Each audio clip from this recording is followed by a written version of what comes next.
በችግር ቀን ሰው አብሮ አይቆምም።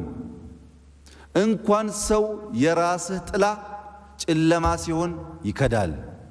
ዝም ያለ ውሃ ጥልቀት አለው ይባላል። ብዙ ሰው ሞኝ ነው።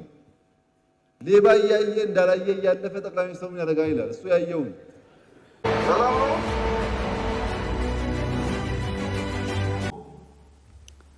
አልማጭ ከመዶሻው ይጋጭ እንደሚባለው በችግር ቀን ሰው አብሮ አይቆምም። እንኳን ሰው የራስህ ጥላ ጨለማ ሲሆን ይከዳል። ጥላን የምታየው ብርሃን ሲኖር ነው ሲከተል የምታየው። የራስህ ጥላ ብርሃን ሲኖር ይከተላል፣ ጨለማ ሲኖር ይሸሻል፣ አይታይም። ይሄን እንድንክድ፣ እንድንረሳ፣ እንድንሳደብ የሚፈልጉ ኃይሎች ሞኞች ናቸው። አናደርግም። እሱ የኢትዮጵያ መንግስት የአሜሪካ ወታደር በየትኛው ስቴት እንደሚቀመጥ የመናገር መብት የለውም። የኮሎራዶ አሪዞና ቢሄድ፣ የአሪዞናው ካሊፎርኒያ ቢሄድ ይሄ የአሜሪካ መንግስት ስልጣን ነው። ማንን የት ማስፈር እንዳለብን ለኛ መተው ያስፈልጋል። አብይ አብይ አብይ አብይ አብይ አብይ አብይ አብቱ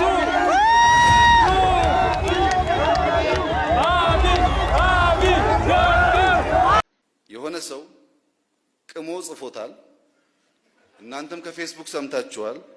እሱን በጣም ዱዌል የሚያደርግ ኃይል ብዙ ነው። ሮድማፕ የለም፣ እንሄድበት አይታወቅም፣ መድረሻችን አይታወቅም። መድረሻችንማ ያው ሰማይ ቤት ነው።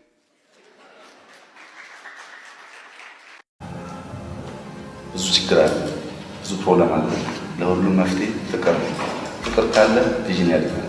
ፍቅር ካለ ትረስት ይፈጠራል። ፍቅር ካለ ዳይናሚዝም ይፈጠራል። ስኬርሲቲ ሜንታሊቲን አቮይድ አድርገን ሮተር ነገር እያሰብን አብረን የምናደርግበትን መንገድ እንፍጠር። ቢኮዝ ህጎች የተጻፉ ያልተጻፉ ሊሆኑ ይችላሉ። ህጎች አሰምሽኖች ሊሆኑ ይችላሉ። ዊ ካን ብሬክ ዲስ አዲስ ነገር ይሄ እንዲፈጠር ላቭ ቢዚር ላቭ ማለት ከሁሉም አንግል የሚፈስ ማለት ነው። ይሄ ከሆነ የጀመርነው ይሳካል፣ ያልጀመርነው ይጀመራል፣ ያልጨረስነው ያልቃል። ነብር አንበሳ ነበር ይሰማሃል? ይሰማኛል። የተራራው ጫፍ ይታያል? አዎ ይታየኛል። እዚያው ጣና ጠብቀኝ። ተቀብያለሁ። እኛ ኢህአደግ ውስጥ ገብተን አድገን ኢህአደግን ከውስጥ ስላፈረስን ማንም ኃይል ከውስጥ አያፈርሰንም። የምናውቀው ነገር እንዴት ከውስጥ እንደሚፈርስ ነው። አይቻልም። እሱ ኢትዮጵያ እንደ ትናንትናው አይደለችም። ብትፈልግም ባትፈልግም አይደለችም። የአፍሪካ ዩኒየን 10 ገደማ ቋንቋዎች አሉት። ከ10ሩ አንድም አፍሪካዊ ቋንቋ የለም። አረብ ከአረብኛ የመጣ፣ ስፔን ከስፔን የመጣ፣ እንግሊዝ ከእንግሊዝ የመጣ፣ ፈረንሳይኛ ከፈረንሳይኛ የመጣ አንድም አፍሪካዊ ቋንቋ የለም። በአፍሪካ ብቸኛው የራሱ አልፋቤት ያለው ቋንቋ አማርኛ ብቻ ነው። ግን አይቀበሉም። ለምን? ደሃ ስለሆንክ። ግድ የለም አንድ አፍሪካዊ ቋንቋ ይሁን አይሉም።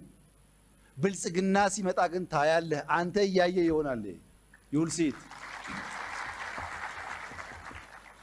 ዝም ያለ ውሃ ጥልቀት አለው ይባላል።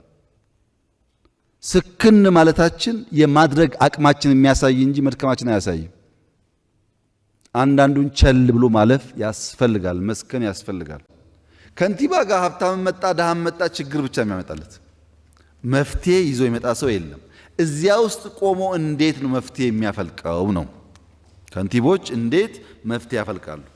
የሰከሩ ያበዱ ሰዎች በናሬሽን የሚያሳብዷት ኢትዮጵያን ለመፍጠር ሲያስቡ ተባባሪ አትሁን። ከሆንክስ አትቀመጥ። እዚህ ጊዜ ነታባክን። ብዙ አለ ጊዜ የሚያባክን ሰው እዚህ ውስጥ። ጊዜ አታባክን። ቦታህን ፈልግ፣ ሲዝንህን ፈልግ፣ ተጠቀምበት። ብዙ ሰው ሞኝ ነው። ሌባ ያየ እንዳላየ ያለፈ ጠቅላይ ሚኒስትሩን ያደርጋል ይላል። እሱ ያየውን ጠቅላይ ሚኒስትሩ የእናንተ ሰፈር ሚሊሻ አይደለም። አንዳንዶች ሰፈራችሁ ውስጥ ሰው ሲደባደብ ጠቅላይ ሚኒስትሩ ምን እያደረገ ነው ትላላችሁ። ጠቅላይ ሚኒስትሩ የእናንተ ሰፈር ሚሊሻ አይደለም።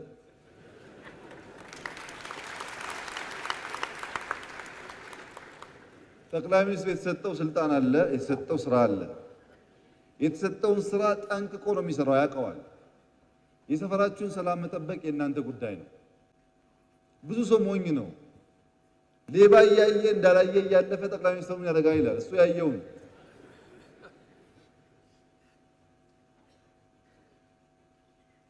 በትብብር ነው ሰላም የሚጠበቀው። የሆነ ወገን ካልፈለገ ሰላም የለም። ሰላም ትብብር ነው። ሰላም መደመር ነው። ሰላም ፋውንዴሽን ነው። ሰላም አስፈላጊ ነው። አሳው ወንድ ነው ወይስ ሴት ነው? ንጉሥ ስለወደዱት የኔ አሳ ጾታ የለውም ይላል። እንዲሆን በአንድ ወቅት አንድ ንጉሥ ከንግስቲቱ ጋር ንፋስ ለመውሰድ ትንሽ ወጣ ብለን እንምጣ ብለው ውሃ አካባቢ ይሄዳሉ እና የሄዱበት የውሃ አቅራቢያ አንድ አሳ አስጋሪ አሳ ለማጥመድ ይፍጨረጨራል። ንጉሱ በማስተዋል ያየዋል። ከብዙ ድካም በኋላ አንድ አሳ አስጋሪው ሲያወጣ ንጉሱ አሳውን በጣም ስለወደድኩት ያምጣልኝና ልግዛው ይላል። አብሮት የነበሩ ሰዎች ጠሩት። ሰውየውን አሳ አስጋሪው አሳውን ይዞ መጣ። ንጉሱ በጣም አሳውን ወድጀዋለሁ ብሎ 4000 ብር ከፍሎት አሳውን ይወስዳል። ንግስቲቱ በጣም ይበሳጫሉ። 4000 ብርን የሚያክል ገንዘብ ለአንድ አሳ እንዴት ይሰጣል ብለው ገና አሳ አስጋሪው አሳ አስረክቦ ብሩን ሲቀበል ፊታቸውን አይቷል። ንጉሱ ሳቅ ይላሉ፣ ንግስቲቱ ደግሞ አኩርፈዋል። እና ከዛ አካባቢ ሸሸት ሲል ንግስት ይቆጣሉ። እንዴት አንድ አሳ 4000 ብር ይገዛል ሲሉ ንጉሱ አሁን እኮ ገዛሁት ጭቅጭቅ አያስፈልግም ሲል ግድ የለህም መላ ፈልጌ እንመልሰዋለን ይላሉ ንግስቲቱ። እሺ መላው ምንድነው ሲባሉ አሳ አስጋሪውን ጠርተን አሳው ወንድ ነው ወይስ ሴት ነው ብለን ጠይቅና ወንድ ካለን አይ እኛ የፈለግነው ሴት ነው መልስልን እንለዋለን። ሴት ካለን ደግሞ አይ እኛ ወንድ ነው የፈለግነው መልስልን እንለዋለን ይሉና ንግስቲቱ ንጉሱም ተስማምተው አሳ አስጋሪው ይጠራል። ሲጠራ ይሄን ጥያቄ ይጠየቃል። ቀደም ብሎ ስለገባው አዝማሚያውን ስላወቀ አይ ንጉስ ስለወደዱት የኔ አሳ ጾታ የለውም ይላል። ንጉሱ በጣም ይደሰቱና 4000 ብር ይጨምሩለታል። 4000 ብር ሲጨምሩለት አጋጣሚ ለማመስገን ጎንበስ ሲል ከኪሱ 10 ሳንቲም ትወድቅና ቅልቅል እያለች ድምጽ እያሰማች ትሸሻለች። ይሄ 8000 የወሰደ አሳ አስጋሪ እየተንከባለለ መሬት ላይ ሳንቲሟን ይፈልጋል። ምንጣፎች ነበሩ፣ ምንጣፍ ያነሳል። ንግስቲቱ ተወሳጭተዋል በቅድሙ ውሳኔ። ይሄን የሚያክል ገንዘብ ወስደ ለ10 ሳንቲም እንዲህ አካባቢውን ያተረማመስ ትፈልጋለህ ወይ ብለው ይጠይቁታል። ንግስት ሆይ እኔ እኮ ለሳንቲሙ አይደለም በቂ ገንዘብ ወስጃለሁ። እዚች ሳንቲም ላይ የንጉሱ ፎቶ አለ እና የንጉሱ ፎቶ ወድቆ የእሳቸውን ብር ወስጄ መሄድ እኔ ልብ ያልፈቀደም ሲል አሁንም ንጉሱ 4000 ብር አውጥቶ ይሰጣል። እና ንግስቲቱ ይሄ ነገር ከቀጠለ ያለው ነገር ሊወሰድ ስለሆነ ጭቅጭቁን ባቆም ይሻለኛል ብላ አሳ አስጋሪውም 12000 ብር ወስዶ ሄደ።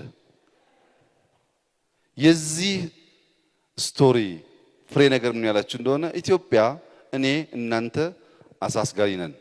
ስራችንን በሀገራችን ነው እየሰራን ያለነው። ማንም ጋር አልሄድንም። ጠገብ ያሉ ናቸው መተው ለማየት እኛ አካባቢ የመጡት እንጂ እኛ ከኢትዮጵያ ውጭ 1 ሜትርም አልተጓዝንም። ቦታችን ላይ ስራችን እየሰራን እያለን አሁን ማገዝ የሚችሉ መከልከል የሚችሉ ሀገራት ምናልባት የወደፊት ኢትዮጵያን ብቃት ፖቴንሻል ያዩ ሀገራት በቅርብ ሁኔታውን ሲከታተሉ ቆይተው ትናንሽ ነገር እናድርግ ሲሉ ጠላቶቻችን በንግስቲቱ የተመሰሉት እስረኛ ስንፈታ ቀድሞ የጮኸው እኮ የተፈታለት አካል ነው። ይሄን ታውቃላችሁ? ቀድሞ የጮኸው የተፈታለት አካል ነው። ምክንያቱም እስረኛ ባንፈታ ኖሮ እናንተም እግረ ደረቅ ተሆኑ ነበር የኤዩ ሳሚት ቢያንስ ይሰረዝ ነበር። እግረ እርጥብ ሆናችሁ አገራችሁ መጣችሁ የዘንድሮ ኤዩ ሳሚት አፍተር 2 ዊክስ የሚካሄደው ፊዚካሊ እዚህ እንዲደረግ የተወሰነበት ዋናው ምክንያት ኢትዮጵያ በሚባለው ልክ አይደለችም። በብዙ ሺህ የሚቆጠር ዲያስፖራ ሄዶ በሰላም እየተዝናና ነው ያለው። እስረኛ እየተፈታ ነው ያለው። ተስፋ ያለው ሀገር ነው የሚል ነገር ስለፈጠረ ነው የኤዩ ሳሚት እንዲደረግ የተወሰነው። ቀላል ፈተና ግን አልነበረም። እናንተ እግረ እርጥቦች በኪሳችሁ ካመጣችሁት በላይ የኢትዮጵያን ክብር በማስመለስ የነበራችሁ ሚና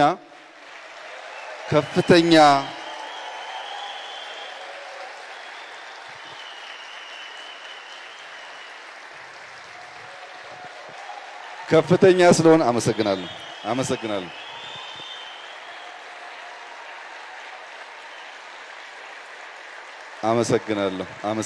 ቁጭ በሉ። ከፍተኛ ስለሆነ የንግስቲቱን ጩኸት ለቅሶ አታድምጡ።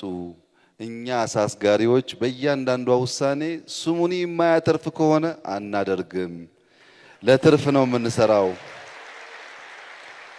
ትርፉ ደግሞ ሉዓላዊነት፣ ናሽናል ኢንተረስት እና የሀገር ክብር ነው። ይህን ኮምፕሮማይዝ የሚያደርግ ስራ አንሰራም። ለዚህ ደግሞ መቼም አንጠረጠርም። ቢያንስ አሁን